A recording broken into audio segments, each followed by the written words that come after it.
Vor langer Zeit lebten die Menschen glücklich und zufrieden. Niemand bemerkte den Schatten, der sich langsam über ihnen ausbreitete.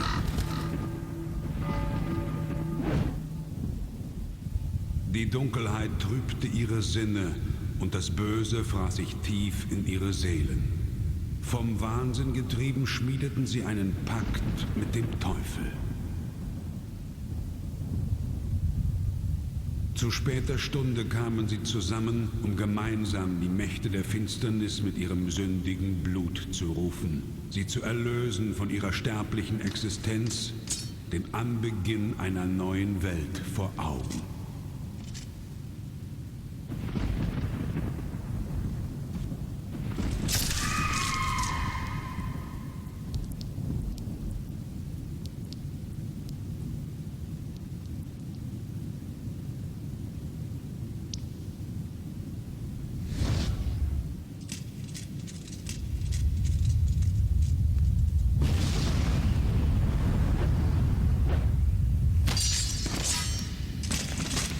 Und so begab es sich, dass nach 100 Jahren das Böse wieder Fleisch geworden war.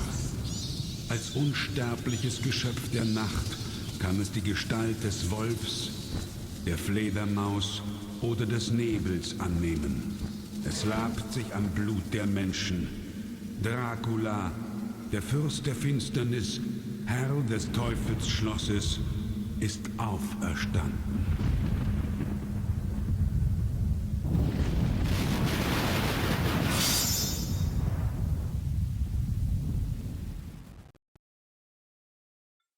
Hello everyone, and welcome to Let's Play Castlevania the Dracula X Chronicles. I'm Alexander Frost, your host, and this time we are making a proper right start of things. Yes, I know I've already done the first episode and all that, but there are two major differences I want to display before we go on. The first of which is my general plan for playing the game. As those of you who have played this game may know, there are actually multiple paths that you can take and lots of side stuff to go on.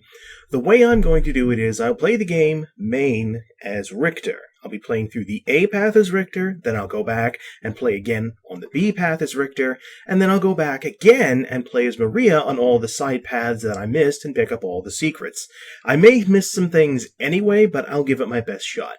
Secondly, the reason I redid this episode is because partly I kind of want to make the experimental LP its own little playlist thing, and also I ended up fudging up the audio levels the first time I played.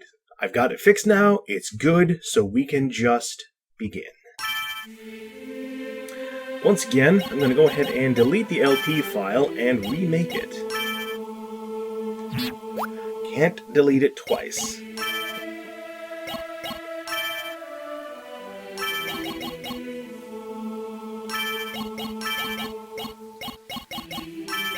Space. There we go. It's right, proper, and official, so let's begin.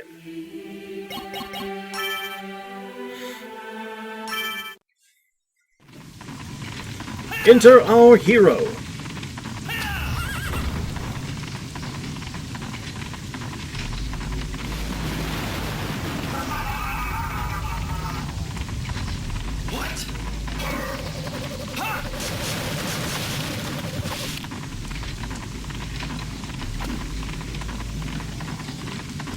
As before, best way to deal with this, hold still, whip. That's it. Time to test your strength. Don't worry, don't panic. Simply jump and whip, and it's all good. Next time, it won't be so easy. But it will, Death. It will be that easy. Alright, stage 1. Here we go. Controls of the game, pretty simple. Oh, wait, I want that, or it disappears. Controls are simple. Pressing the square button will cause you to whip. Pressing the X button causes you to jump. Pressing it twice in the air will make you backflip. This is a unique move for Richter. The only difference being is, he can't double jump at any point. He has to be ascending. He can only double jump up to the apex of his jump. Beyond that, no. Holding up when you're near stairs will make you go up them. Holding down near them will make you go down them. The item I picked up earlier, that was a dagger, a sub-weapon. Holding up and pressing the attack button will make me throw them. In the upper left is my health. Not my health. The red bar on the left is my health. In the upper left, the number 15 represents the number of hearts I need or have to use my sub-weapons. Every time I use a sub-weapon, or every sub-weapon has a different amount. If I press triangle, I use an item crash. In this case, throwing a shit ton of them. If the number is flashing green, that means I have enough to use an item crash. If it's not, then I don't. There's the axe sub-weapon. Also good.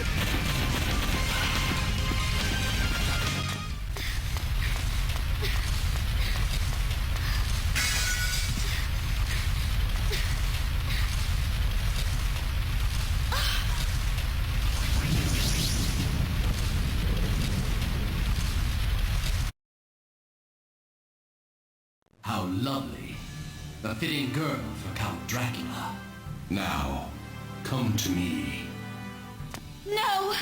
I'll never submit to your master. I'd sooner die here. Huh.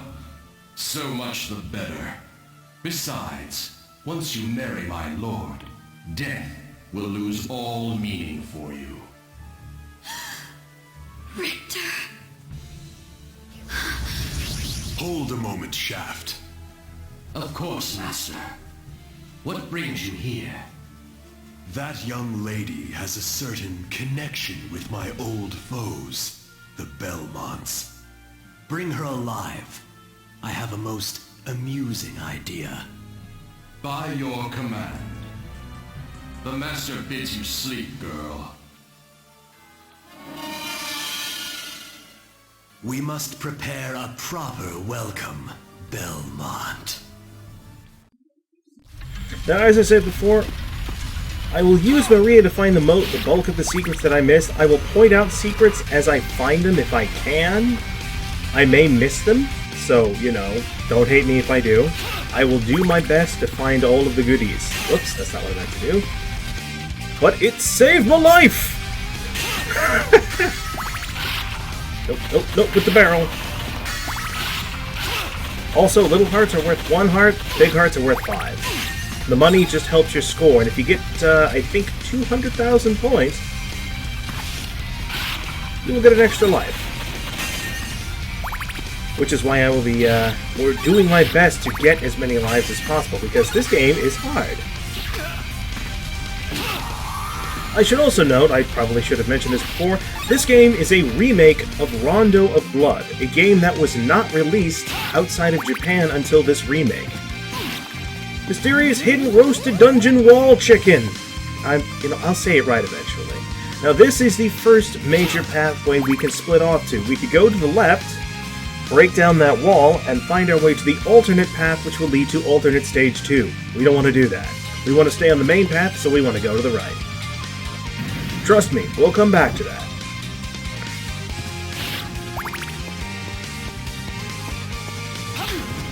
Bad jump on my part. Bad jump on my part.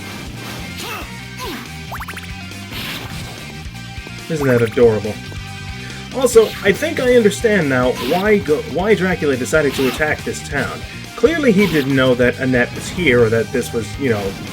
I don't know if this is Belmont's hometown or not, but I think this place just happens to be close to his castle, or at least in the countryside near his castle, and he's all like, yeah, I'm gonna mess things up here, you know. Let the people know that I'm back, and all that good stuff, and just generally be an evil bad guy. You know, the typical cliche stuff that bad guys are wont to do. And if it sounds like I'm talking a little bit loud, it's because, even though I have the volume set to level 1 on these headphones, it still sounds pretty loud, and I don't want to fudge with the sound on the off chance that I might, you know, accidentally make it sound wrong. But then again, I can always fix the audio levels in post-processing? Post-production, that's the name of it. All I had to do was get attacked by a dragon thing. Werven? I'm not sure what the game considers this. Now, defeating it is pretty simple. All you have to do is stay below it. Whenever it dips down to attack... Oh, wow. And actually... Okay, when it dips down to attack, you can jump and whip it. Or you can throw axes at it if you don't care about score. I don't particularly care about score, and also I want to show you the item crash for the axe. I'll wait till he blows the fire, because I don't want to get caught in the wrong spot. This is what it does! Oh, shite! I did not think he would grab me. I have never had that happen before. The Let's Player's Curse begins! Whoa! Now there's an attack I've never seen him use before, but then again he's usually dead by now. So I may have actually made things worse. Now, a little thing to note.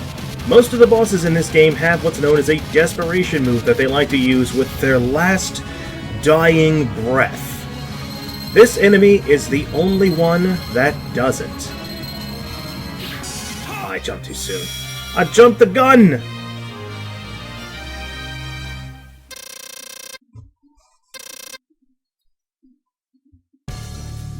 And so we come to stage 2. God grant me strength. But that will have to wait until next time. Until then, everyone, thank you for watching, and remember... Well, I'm not sure what I want you to remember, so just remember. That's the important thing.